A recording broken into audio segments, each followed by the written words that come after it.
Hey guys, FilthyRobot here, bringing you another guides, tips, and tricks video. This time we're going to be talking about version 10 of the No Quitters multiplayer balance mod. This is a mod that I use pretty much extensively in my multiplayer games that changes a lot of the fundamentals of the game to make a better multiplayer experience. And we're going to be talking about the particular changes for this version of the patch, and there's some good changes in this version of the patch. Let's start with the generic gameplay changes. Barbarian camps are now visible to everyone all of the time, not just honor players. I think this change is fairly non-impactful overall. Perhaps it does detract a little bit from the uniqueness of the honor opener, and it does only seem to apply, for me anyways. I've been noticing, I've been getting these Barbarian camp notifications now after I assign my first policy point, but not before that. So my suspicion is it's not working quite as intended, but it still does work for all of the other opener policies once you've applied that policy. Most players don't really care. The way you deal with Barbarian camps is having sight. Once your empire starts expanding, it tends not to be impactful, and knowing where barbs are ahead of time is only, in the very early game, is only moderately useful. So it's okay, but it's nothing great.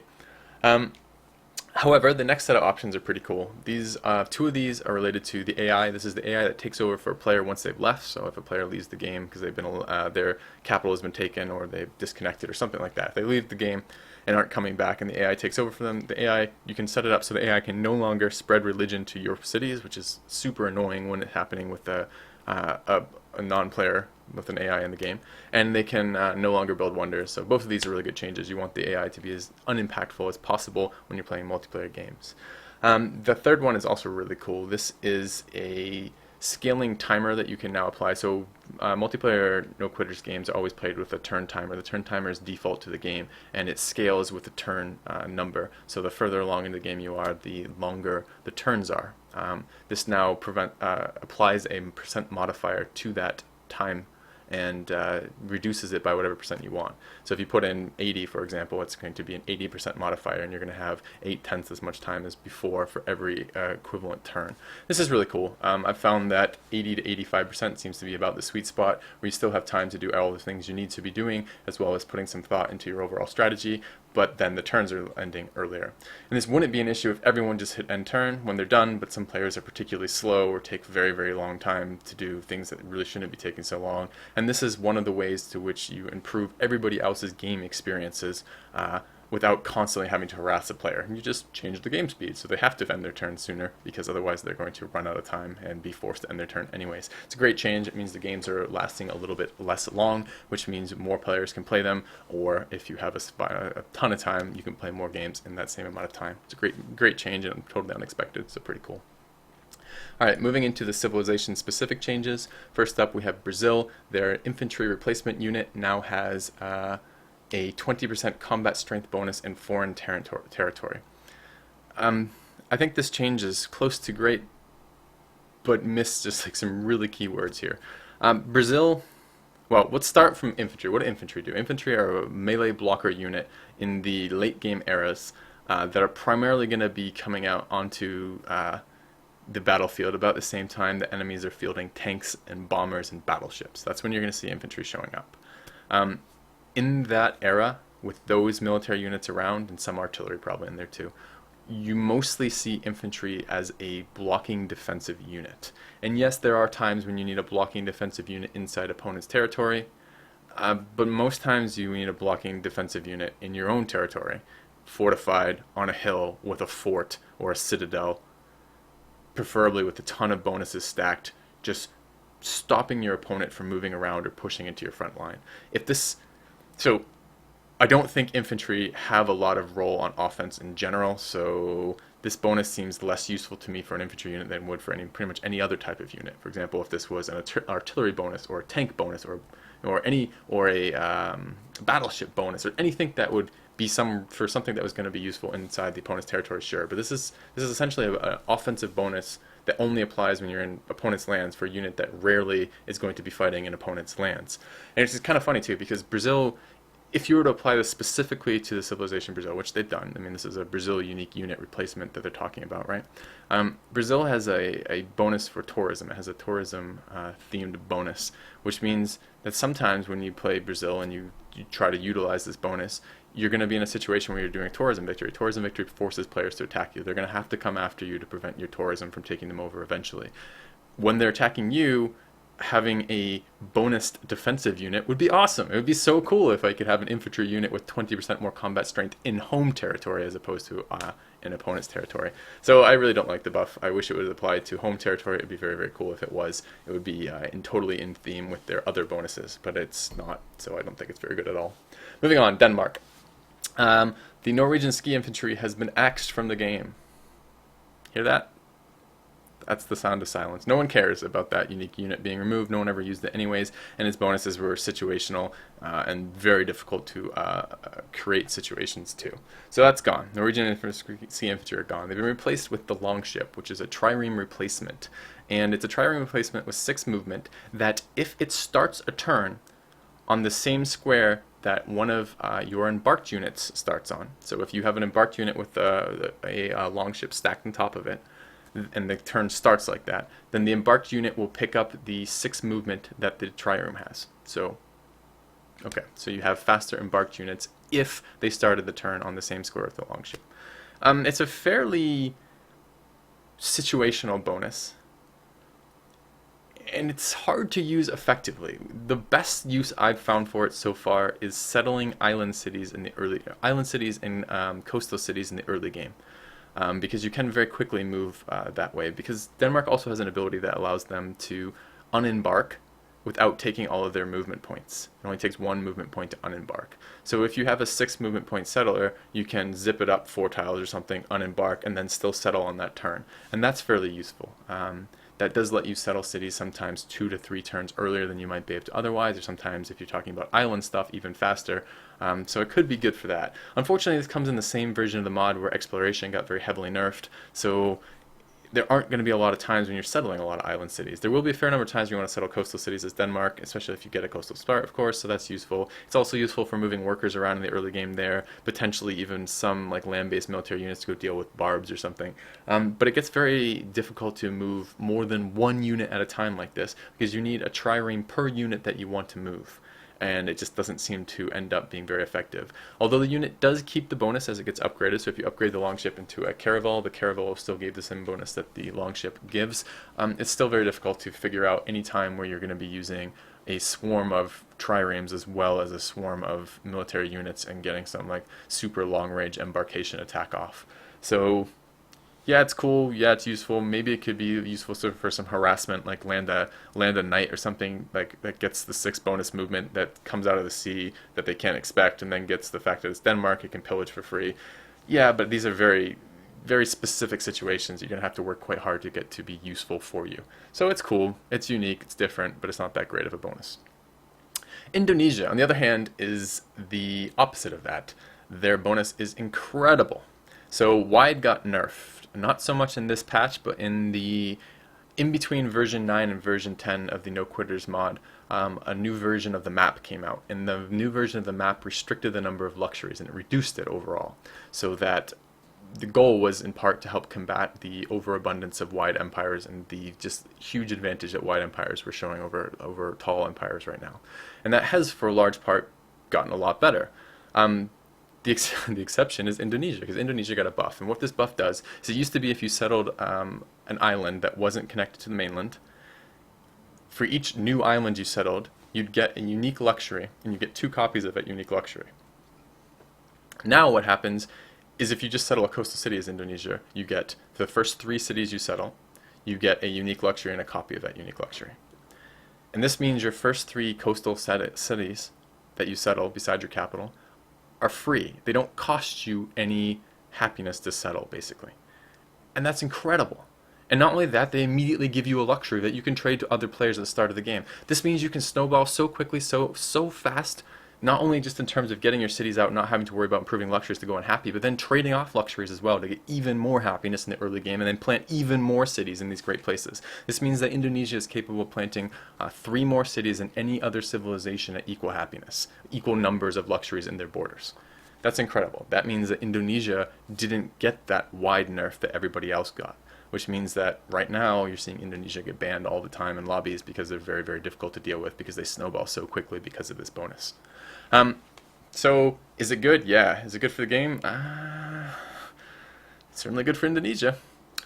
Their other change was the Chris Swordsman. It had 2 of its negatives removed. I'm not sure if it had 2 or 3 negatives before, so I don't know if now you can get no negatives at all, or if it's you can still get 1 or 2 negatives, but it's much less common. So basically what happened before is if your swordsman, the first time your swordsman got experience, either from being attacked or doing any attacking, it would receive a random promotion, and there's a list of random promotions that Indonesia can get. Most of these are positive, but a couple of them are negative, and this removes 2 of those negative ones. This is very important.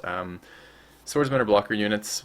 Your blocker units, you can't have them randomly having a negative attribute, like if you're in your own lands you take damage or this type of crap, right? You need them to be consistently good at what they're doing, and this allows them, if not necessarily to get a useful positive buff, at least not to be getting some harmful negative buff. It's good. It means that Indonesia can realistically build swordsmen again without being extremely regretful. So, cool.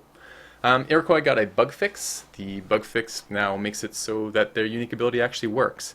And the problem with the unique ability was before, if you transition from a road tile to a jungle tile, you would lose full movement points, despite the fact that both of those types of tiles are supposed to be roads. So basically what happened is the roads from jungles and forests and the roads from actually having a road built didn't transition properly when you move from one to the other, and now that has been fixed so that they should transition properly. That's great. The Iroquois received a number of buffs across the various versions of this and are now quite a good civilization. Next up is Morocco. Morocco has the Gateway to Africa, which is a gold in culture bonus when you run a trade route to another civilization, and I think another city-state. The biggest problem with that is it's very difficult to justify, even with additional gold and additional culture, running anything besides a food trade route to your capital, or sometimes to a very new city that needs some help growing. The opportunity, the cost of sending the culture and gold trade route tends to be much more detrimental than what you gain from the golden culture. I still think that's probably true, so buffing up the culture that you get in return for not getting your food trade route helps, but it's still a very difficult decision to make, and it's probably a decision that most times you're just not going to make. You're going to just choose to do the food trade route instead. There is an exception though, and that is if you're going down patronage, there is a policy called Merchant Confederacy, which gives you food production and gold and influence when you run trade routes to a city-state. That will stack with Morocco's bonus, and that will now also give you culture as well. And one of the biggest downsides of the patronage tree is that you don't really get enough culture to fill it out quick enough and then still get into rationalism. And Morocco may be the exception. So this may be a way to simultaneously get food to your capital while doing a patronage build, while also while also getting that culture that you might need to finish patronage, which would be pretty cool. So that might be something, that might be a possibility for that. So in that case, getting more culture, of course, will be good. Moving on, the Netherlands. Netherlands have received quite a big buff. Their old unique ability was a happiness bonus of 2 for every luxury that you traded your last copy away of. This basically never happened in multiplayer. Players are suspicious if you offer them your last luxury. They assume it's giving you a King's Day or is completing a city-state quest or this type of thing, and they often aren't interested in doing it. Most of the time you just didn't get much bonus at all. So this being replaced with a bonus that actually is quite good is really, really good for the Netherlands. And the bonus is quite good. 1 extra happiness per unique luxury you have in your empire often comes out to be between 4 to 6 extra happiness that you get. This is, to the best of my knowledge, global happiness, which is great. That's a whole nother city you can settle. So that's pretty good. And any type of bonus that gives you an additional yield to a tile, just in above and beyond what's already given from that tile, tends to be a pretty positive yield. If you think of Russia's bonuses, if you think of Iroquois' bonuses, if you think of now the Poland's bonuses with the Ducal stables. Now if you think about the Netherlands, it's the same deal. They get +1 gold from each luxury resource tile. And if you think about mining starts, particularly I'm thinking gems right now, but also copper or gold or silver, which already are the, and then I guess salt as well, but are already the best starts in the game pretty much. If you think about those now also giving you an additional gold from each of those tiles, is going to help your early game a ton. It's going to help your mid game a ton. It's a really good buff. It's a really good buff for them. Is it game breakingly changing? Probably not, but it's a really nice set of changes for them. All right, moving on. The Ottomans. The Ottomans no longer have a coastal start bias, and which no one cares about whatsoever. But it's to make up for the fact their coastal unique ability got changed a couple patches ago, and they now have no reason to spawn on the coast, so they don't. and their unique lancer and their unique musket both receive buffs. And the two buffs they receive, each of them received a 20% production cost buff. So now the unique musket costs the same as everybody else's longsword. And the unique lancer received a 20% production buff. So it now costs 99 hammers on quick speed, I believe, which is, we can check that real quick. Let's check that real quick. I say that, but I think we're in the wrong game right now. This is 123. What is it called? It is called the, where's my help? Sapphire, right? Let's go. Oops, that was SIPH. SIPA. Okay, there it is. Yeah, 99 hammers. And additionally, it's now available at gunpowder as opposed to metallurgy. So gunpowder as opposed to metallurgy. Overall, that's fairly good for the Lancer. What that means is that the Lancer is now, it's 25 combat strength unit. The comparable unit now to think about is the Knight. The Knight is a 20 combat strength unit for 80 hammers. So this means that it's 25% more combat strength for 25% more hammers. So that's roughly equivalent. However, it also has +1 movement, pillages for free, and has +1 sight. And that makes that a better Knight for sure. So in that case, why aren't regular Lancers better than regular Knights? Well, the thing about Lancers is they come too late. If we go back to that tech tree for a second here, gunpowder is a relatively cheap tech to pick up in the medieval era. It does slow you down for things like scientific theory and electricity, but it doesn't slow you down all that much. Having to get metallurgy is quite a big difference, because whereas before, if you're having a medieval era war and you want to dip down into gunpowder, which most people don't, by the way, because muskets really aren't enough of an incentive to head down. Same with longswordsmen, aren't enough of an incentive to pick up 2 unique military techs for when it screws up their tech. But if you have a medieval war that drags down into a long enough time frame, or which is a close enough fight that you have to get the next tier of military technologies, having a better musket for cheaper and a better Knight for pretty decent hammer cost as well, at a technology that doesn't impact you too much negatively in terms of your overall tech path, is pretty damn good. However, it's still a Knight and a blocker unit. Muskets aren't that great. Janissaries, yes, they get a huge heal when they successfully kill a unit, but muskets don't tend to kill units all that much. And yes, you have a better Knight, and that's useful, and Knights are very, very valuable, but the bulk of your army is still going to be crossbows, right? With some degree of horse units for focus firing, basically. So, are they good changes? They're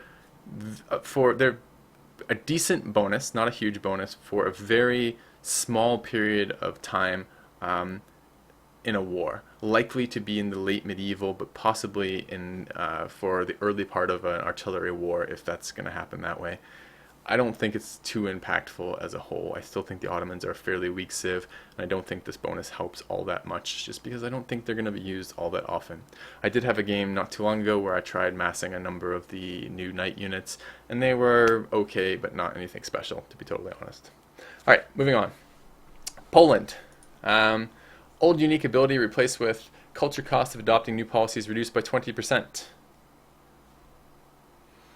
This is intended to be a nerf to Poland. In reality, it's not that much of a nerf to Poland. It does nerf their late game culture a little bit, and it fucks up their timings. So whereas before, Poland, when it entered Renaissance, could instantly put a point into rationalism, and when Poland entered modern, you could instantly put 3 points into an ideology if you were the first person to pick that ideology. 1 from Poland's unique ability, and 2 from being the first adopter of that if you delayed it a turn.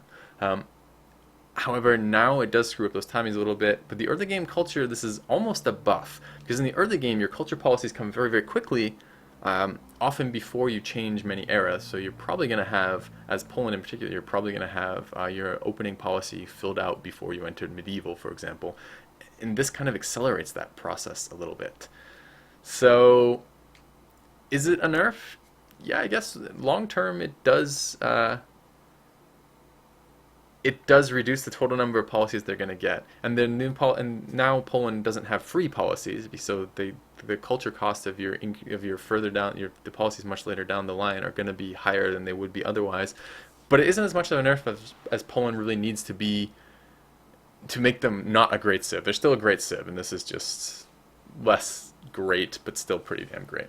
And some players are arguing, and I haven't had enough experience now with this to see if this is true or not, but that this makes them even better in the early game, which is possible, but we'll see. We'll have to play it a couple times. So I don't think this is that big of a deal. Alright, moving on. Sweden. Their unique Lancer now receives +1 movement, 5 total, and the charge promotion for free. This is another decent buff that doesn't have much of a change. So what this means, the charge promotion, which it says it's 33% damage versus wounded units, actually brings the Lancer's combat value from 25 to right around 33 or 34. And 34 is what a cavalry's combat strength is. So this basically turns Sweden's Lancers into cavalry units that are available, available 3 techs ahead of time. You can get them at metallurgy instead of military science. You get them here instead of 2 techs later. Actually, so it's 2 techs sooner. I don't know that matters very much. If you're going into metallurgy, I mean, I guess it might let you do something with the combination of metallurgy and rifling. It might let you, for example, defend an artillery push by still teching for plastics and research labs by grabbing just metallurgy and rifling instead of having to pick up chemistry, military science, fertilizer, and artillery of your own to defend. However, again, this doesn't give you all the tools you need to win a artillery push. You still don't have your own artillery to counterfire, so you're going to have to be winning this on the strength of fortified units and some harassment from horse units. So I don't know. Yes, I suppose having cavalry a little bit earlier are good, but cavalry alone won't push into a fortified enemy. You need those artillery as well, especially to take the actual cities once you start killing units. So is it hugely impactful? Probably not, honestly. The 5 movement is great. 5 movement on a horse unit is always great. So hussars are great. The new Ottoman Lancer, which is basically a knight replacement, is now pretty decent because of the 5 movements. This unit having 5 movements, a 5 movement cavalry, that's great. It lets you focus fire much more effectively with horse units, which is great. But I don't think it's going to be all that impactful of a change. So minor change, kind of neat, I guess, but not all that impactful. All right, moving on. Workers, cost reduction. Cost reduced of workers by 30%. This is a good change. It needs to be done, and I feel like it is one of the preliminary steps into banning worker stealing. I think at some point in the not too distant future we will see a change in either the mod, probably a change in the mod honestly, to limit how effective worker stealing is right now. And one of the ways to keep the game from slowing down too much from that is to reduce the cost of workers. So I think this is a good change. I don't have any problem with workers being cheaper than they are right now. I don't think that opens up any particular imbalances particularly. It's also a kind of bizarre kind of half nerf to pyramids too, because now the value of the 2 workers you get out of pyramids is a little bit lower than it would be, despite the production cost not having come down for that. So that's kind of interesting. I think it's a good change. Great generals. Their base movement speed increased to 4, up from 2.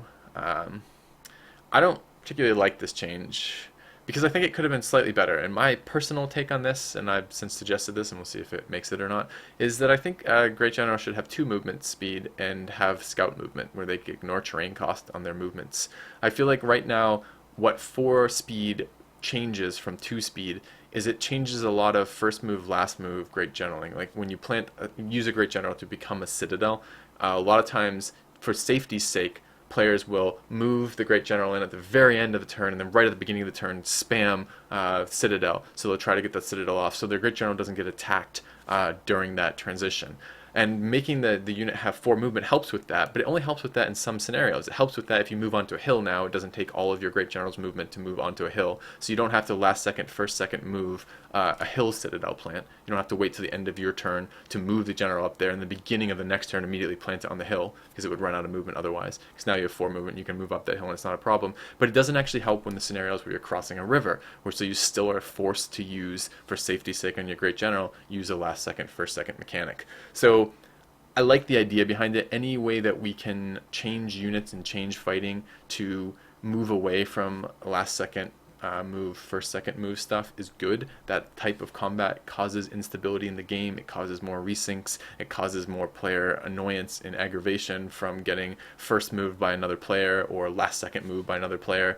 But that stuff is part of the game and is going to be there. Anything we can do as in the modding community to change that is good. So this is a step in the right direction, but I think it would just be better if it was just 2 movements with us ignore terrain cost. And that way at least the general has to be a little bit closer for some risk and is still going to do things over rivers, stuff like that. All right, moving on. The observatory now also provides 5 science. Also, in addition to the +1 science it gets from tundras. This makes the building a little bit more appealing. It's still a very expensive building. If you look at the tech tree where it shows up, observatory shows up in astronomy, it costs 134 hammers. That's the equivalent, exactly the equivalent of building a bank. It's quite an expensive building when you first enter Renaissance to have to build, especially if you now want to build it in all of your cities for the +5 science bonus. What do I think of that?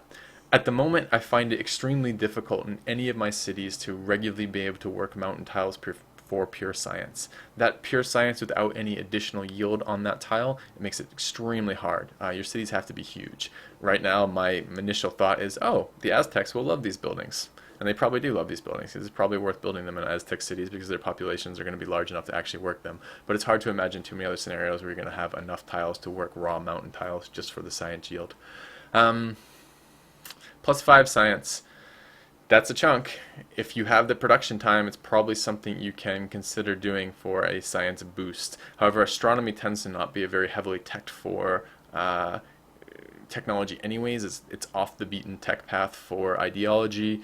It tends to be the way that people tend to go, is they tend to go scientific theory into radio, into industrialization, and then into replaceable parts and plastic, and then into astronomy. And at which point 5 science is pretty much meaningless. Will it incentivize people to tech for this first? Probably not, because you're still probably not getting enough yield out of that to make it meaningful. But maybe. There may be some scenarios where you can sneak in observatories if you have very high production and try to use that for some sort of science advantage. It's certainly better than they were last patch. Last patch they were almost never used because it just isn't worth it in the end to use it. Will this make a difference to make them worthwhile? Probably not, but maybe. Moving on. The museum now requires an amphitheater to be built instead of an opera house. Probably those of you not playing multiplayer goes who care, but I think most of you guys playing multiplayer understand the change in that. It's not so much the museum portion that's relevant, it's the one right after, which is the broadcast tower one. So basically, broadcast towers now only require opera houses instead of museums. And why this is so meaningful is museums are up here in archaeology. And again, looking at the way people tech, they're going to be teching scientific theory to radio to industrialization to replaceable parts to plastics, right? This means that once you hit radio, you can build your broadcast tower. Before, you had to wait until you'd hit radio, basically hit plastics, and then come back around and hit archaeology. Often, even sometimes after like military science. So we're talking the ability to get a broadcast tower right at the end of industrial, right at the beginning of modern, as opposed to, I mean, look at the tech difference, right? This is 34 techs. If we think the normal tech path through here, probably to there, and then to there. So we're talking the difference of getting a broadcast tower 34 techs in as opposed to 48 techs in. That's pretty impactful. So what does this mean? What are the implications of having a broadcast tower sooner? It really helps tourism, both from the aesthetics multiplier in the final policy of aesthetics and as well as the freedom policy for 34% tourism from broadcast towers.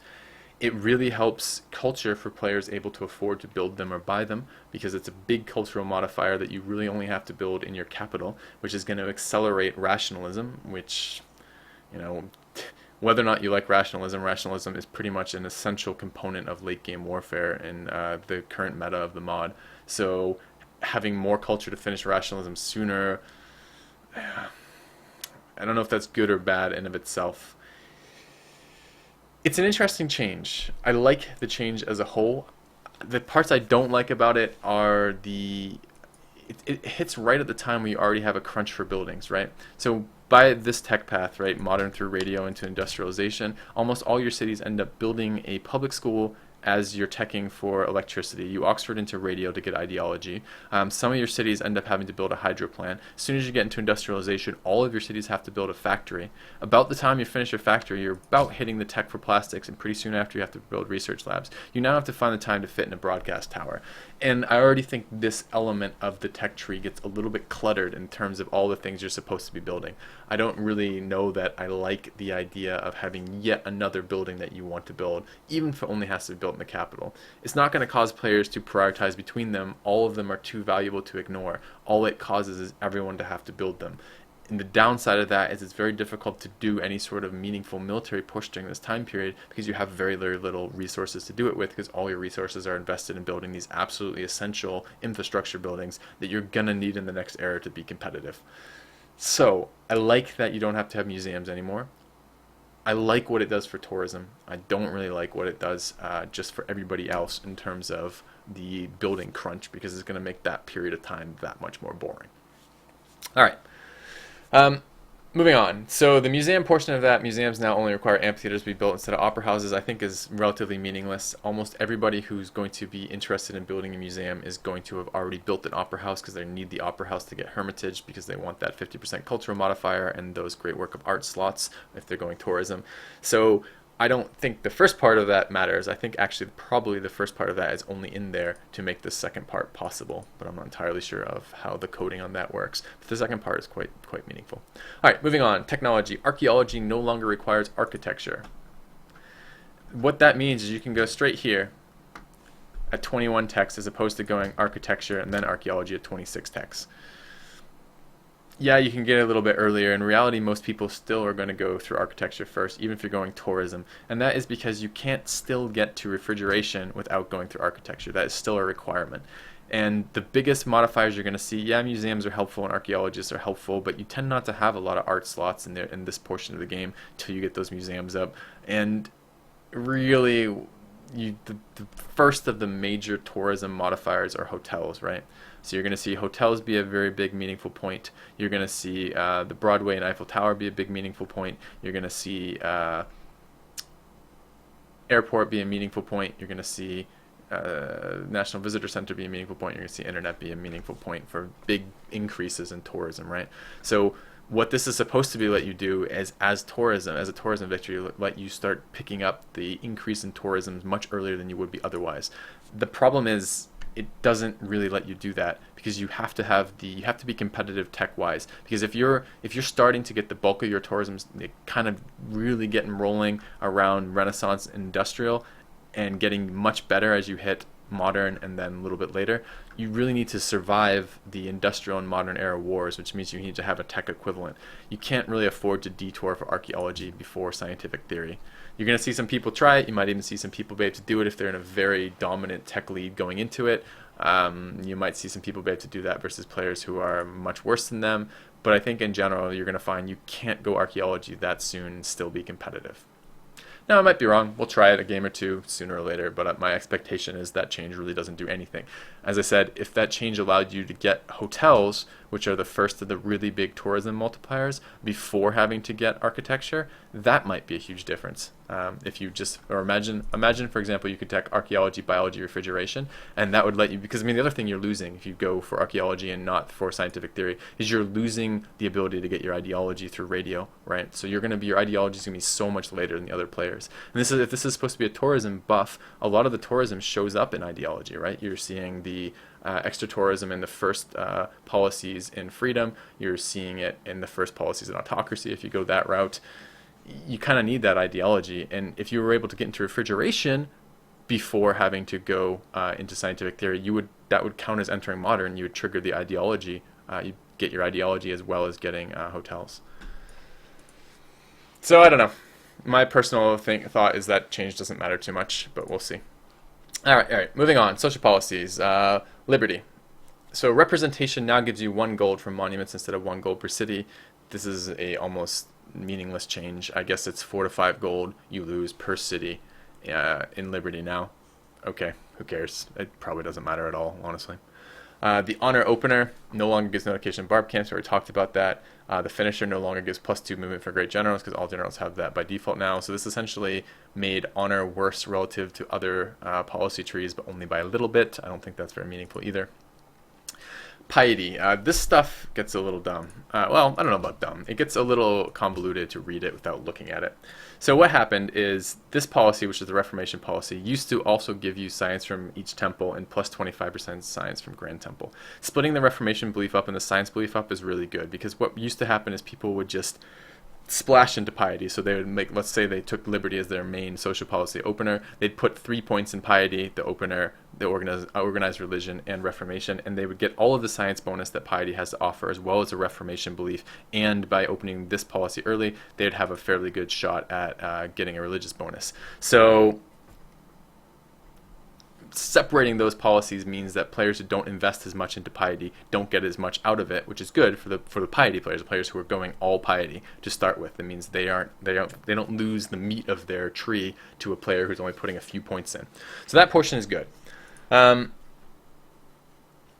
However, they've moved it to 1 tech in, so now instead of taking 3 policies in piety and you get a Reformation belief, some culture, and the science from temples and the Grand Temple, you now only need 2 policies in piety to get the science from Grand Temples, which means you can still splash piety pretty cheaply in terms of social policy costs while getting a big benefit out of doing so. I would have liked to have seen this tech religious tolerance be maybe swapped with theocracy, so it required some decent commitment of points to get, but still are points that piety players are going to be assigning where other players wouldn't. I still think this is too easily accessible for other players, but it's a change in, I guess, the right direction since it's not also coupled with the Reformation belief. Alright, what else? Happiness from temples has been removed and moved to Mandate of Heaven. Okay, I don't really care about that. That's fine. Now provide. Okay, we already talked about the second part. And Mandate of Heaven also provides +1 temple. So these are the same. This is saying the same thing. There's 3 things here that say 2 things between them. So basically, the other part is that that other policy is now changed to have happiness from temples on it. It doesn't matter. That, I mean, that change has already only been moved at all, made at all, so that there isn't too much stacked on one policy. I don't think it has a very much of an impact at all. All right, moving on. Exploration. Exploration is dead now. Colonialism now provides 2 extra population and 2 happiness down from +3 each, and the finisher now provides +1 happiness per luxury down from +2. This has been a surprisingly meaningful change. I haven't seen exploration be useful yet in this version of the mod.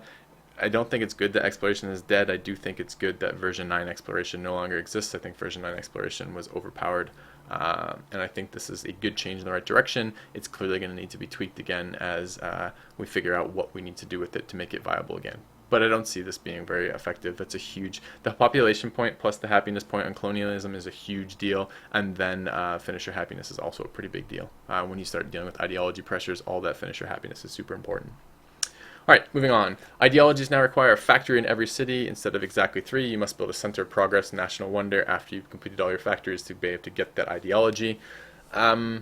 This has changed stuff. Prior to this version, so in version 9, the best way to get ideology was to tech for industrialization and build, buy, or engineer factories. Now it is better, and the goal, I think, is supposed to still allow tradition players to do that if they want, because they only have to build 3 or 4 factories and make everybody else go enter modern through the cheapest modern tech, which is radio, to get an ideology. And what I've seen is that pretty much everyone goes through scientific theory, electricity into radio because it's just faster. And if you want to be competitive with the first or second ideology, you need to be faster to ideology. The problem with Center of Progress is it's basically a 2-turn build in whatever city you do it. So not only are you waiting on your slowest city to build all of your factories, you then have to build a friggin' 2-turn wonder on top of it, and it tends to just be fairly painful overall. So I will play around with it a bit more with small empires to see if industrialization might still be as quick as modern for them and save you Oxford that way. But in general, it seems to be everyone is pretty much competitively switched to radio. So we'll see. I mean, that may not be entirely true. We'll see if that is possible with very high production, small number of cities. But gone are the days of Liberty empires entering a quick ideology through industrialization. They're not going to have the resources to do that. So it has its intended effect. I don't really like the national wonder portion of this. I think that's clunky. If they can find a way to technically do this, the reason the national wonder exists at all is it's because they don't know how to technically make it so you have to have all of your cities have a factory before this effect triggers. I would much prefer to see it just all your cities finish their factory and then have that be the comparison. That might, for me, push them into more of an equal level and actually see both of those strategies being used, as opposed to previously everyone doing industrialization and now pretty much everyone doing radio. So, all right, party leadership has been nerfed. The culture bonus has been removed entirely, and the other bonuses dropped from 3 to 2. The culture bonus, in my opinion, was the most important of them. Certainly the food matters and the science matters, but really I think the cultural bonus was the most impactful one. So having that removed, this is a big nerf to party leadership. Party leadership needed a big nerf. Is this playable or not? I don't know. I haven't gone order yet. Honestly, I've gone freedom every single time now, I think, since the patch. But I've only played like 5 or 6 games. So when we start seeing order again, I'll start checking this policy out again. But my suspicion is you're going to find this to be less valuable now than the pure hammer one and the science one. But maybe this will compete if you have smallish cities. This might compete with the hammer one, just for the food element of it. But we'll see. Communism no longer reduces culture costs from number of cities, only science costs, and fixed the bug in communism that made it so it didn't really work. I haven't used this policy yet. This should be an extremely strong policy for wide empires once it gets going. But the problem with wide empires is they often are unable to produce the amount of culture they need to fill out order and still get anything resembling rationalism done. And I don't know that this is going to be a meaningful improvement, because I don't know people are going to want to invest so heavily in their ideology when they need to compete with rationalism players. So I think it is a powerful ability. I expect if there's no rationalism in the game, I expect this ability would be amazing.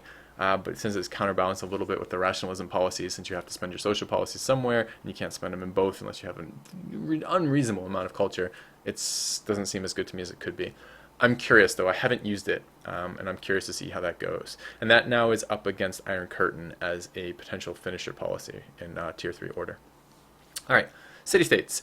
Caravels. City-states will no longer build caravels and send them on global exploration missions just to piss Filthy off, where they unknowingly pillage your cargo ships out of the blue when someone war buys them. Good. This is my suggested change that made it in. It's not quite complete. I'm still seeing city-state caravels. Someone suggested it might be because of these are triremes that have been upgraded. I don't care. We need them gone. City-states should not be allowed to use caravels. If they do have caravels, they shouldn't be allowed to leave the city-state borders because it's just so obnoxious. Like the number of things that have happened to me from city-state caravels is unreasonable. Like the number of trade routes, the number of musicians blocked, this type of crap.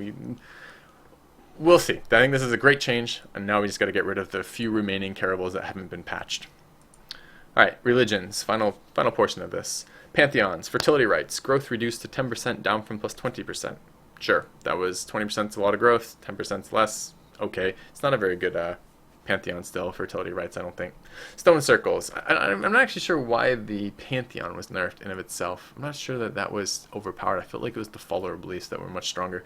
But perhaps not. I mean, the religions were very, very strong in the last version of the mod, so this one might be okay. Stone Circles now provides +1 production and +1 faith, down from +2 per quarry. I don't like this change. Stone Circles quarries are slow to get going. Anytime you see a faith-based pantheon, or a pantheon that gives you some amount of faith, that also requires a tile improvement to get going, you should really be careful about doing that. And if it only gives you 1 faith, doubly so, because a lot of times you will not get a religion if you have to first improve the stone and then it's only giving you +1 faith. How are you going to compete with anything that has much more amounts of faith on them? Like gem faith comes to mind right off the bat, or so Tears of the Gods, or ancestor worship, or the one that gives you faith from horses and every other fucking animal resource. This type of stuff. The stuff that doesn't require improvements is very, very good at getting you a religion. Or the stuff that does require improvements, but they're very, very quick and very efficient improvements, not like quarry tech, for example. So I don't know that Stone Circles needed to have both the production and the faith nerfed. I think either or would have been fine, but we'll see. Ocean's Bounty, new pantheon, +1 food and +1 culture from fishing boats. This is fairly bad, honestly. Really, it's the other one this has kind of come up against, and I understand why this was added. This is supposed to give people who have a large number of coastal resources a backup pantheon if they lost the production and faith-based fishing boat pantheon that's so powerful right now in version 9 and version 10 of the mod. But it really doesn't. +1 food and +1 culture is not equivalent to +1 faith and +1 hammer in the early game. It just isn't. Especially when you have to invest the cost of a fishing boat in it to do it. So I'm not very keen on this Ocean's Bounty. I doubt I'll be using it very often, but we'll see. We have seen now the Super Pantheon where we see Byzantium found a religion and pick up both of the pantheons for fishing boats, and then their fishing yields get astronomically large, but whatever. It's a waste of their unique ability to do that, right? Alright, moving on. Follower Belief, Swords into Plowshares has been moved to a Reformation Belief. It was probably the most powerful pick, so that's probably good. It was a huge growth bonus to everything, and now it's a huge growth bonus to everything, but you have to have a Reformation Belief, so I'm okay with that.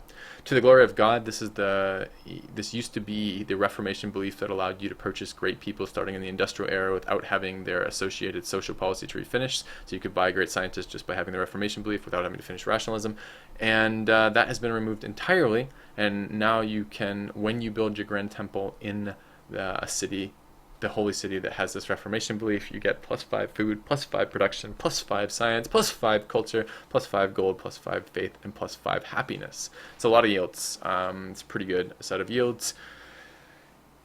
You know, the thing that it immediately gets compared to is Hanging Gardens. The thing is, it's not really that fair of a comparison with Hanging Gardens showing up at mathematics and not seeing Grand Temple until theology. The hammer difference between Grand Temple and Hanging Gardens tends to be quite a lot too. It's pretty powerful though, honestly. Piety wants a tall city. They want... Piety seems to combo fairly reasonably well with Great Person Generation. Granted, you get better faith production from having a wider empire, but piety has no bonuses to creating a wide empire, so it tends to fall pretty far behind if it creates a wider empire that doesn't have any of the catch-up mechanics that liberty does. So if you're going to go into a Reformation Belief, you tend to be piety focused these days because Reformation Belief got uncoupled from the science one, and you tend to go tall because you can't really afford to go wide. So having something that makes you better at being tall is pretty damn good, and that's a fairly reasonable improvement. People are excited about it right now. I see a lot of people picking it. I haven't managed to get it yet because I keep getting beaten to the Reformation Belief because I've been trying to go other builds in piety that don't require I get the Reformation Belief. So I don't know. I haven't seen the immediate efficiency of it. Hanging Gardens was an okay wonder, but a large part of that being an okay wonder was the early Great Person Generation points of the free garden. The food was kind of nice, but not great. Is a much later amount of food of a similar amount comboed with all the other bonuses pretty good? Yeah, probably pretty good. We'll see. We'll see if it makes piety viable. I'm kind of cautiously optimistic about it, so we'll see. Alright, Diplomacy. Embassy now available to trade from the start of the game, and Open Borders now available to trade from the start of the game. This is fine. This is easier for teamers now to team the shit out of somebody in the early game, because now they can share all their stuff before. It also does decrease some of the warring stuff that players would do sometimes to move through borders. It's okay. I don't find any detriment to the game for having these both available. Alright, and then there's a couple UI fixes that don't really matter. Alright, so overall, I'm pretty happy with these changes. A lot of them are relatively meaningless, but some of them are all right. They're all in the right direction. I haven't seen any change that I look at this and I go, this is a terrible idea, so that's pretty good. It's moving in the right direction. The last version of the map change coupled with this has made free-for-alls playable again for me, which is really, really nice. Yeah. So, did I miss anything? Oh, I did. I missed pagodas. Now provide +1 food. Oh, as I say that too, this is one of my least favorite changes in here. Oops, forgot this one. Okay, pagodas. Now provide +1 food down from +2, +2 culture up from +1, and +2 faith and +1 happiness. +1 food seems like a pretty meaningless amount of food to me. +2 wasn't much better. I suppose I would trade 1 food for 1 culture and be happy about it, but I'm not sure why this change has been made at all. The initial reason to change pagodas was because they thought 2 food, 2 faith, 2 culture, and 2 happiness, those 3 yields, was too good. And so they changed one of the happiness points to 2 food and took away one of the culture points, I guess. And now they've given the culture point back. I don't know. I still think probably moths are better than this, but okay. So now we have this kind of that one random food hanging out. But anyways, overall, pretty pleased with these changes. Looking forward to seeing the next version of the mod as it gets going. And I've been playing free for alls again and think it's pretty playable. Thanks for watching, guys. As I said, if you enjoyed it, hit the follow button, hit the subscribe button if you're watching on YouTube, and come check out the channel. We'll be playing a lot of multiplayer with this version of the mod in the near future. Thanks for watching, guys. Filthy out.